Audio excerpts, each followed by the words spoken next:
بسم اللہ الرحمن الرحیم۔ السلام علیکم ورحمۃ اللہ وبرکاتہ۔ سوال نمبر 46، تکمیل دین کی بشارت کا مہینہ کون سا ہے؟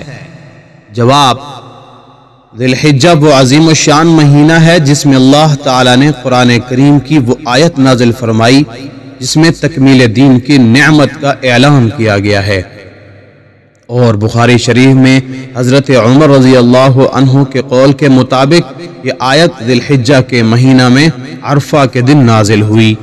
اللہ تعالیٰ کا ارشاد ہے، آج میں نے تمہارے لیے تمہارا دین مکمل کر دیا، تم پر اپنی نعمت پوری کر دی اور تمہارے لیے اسلام کو دین کے طور پر ہمیشہ کے لیے پسند کر لیا۔ اللہ کریم سے دعا ہے کہ اللہ مجھے اور آپ سب کو سنت کے مطابق زندگی گزارنے کی توفیق عطا فرمائے، آمین ثم آمین۔ صدقہ جاریہ سمجھتے ہوئے ویڈیو کو لازمی شیئر بھی کریں، جزاک اللہ خیرا۔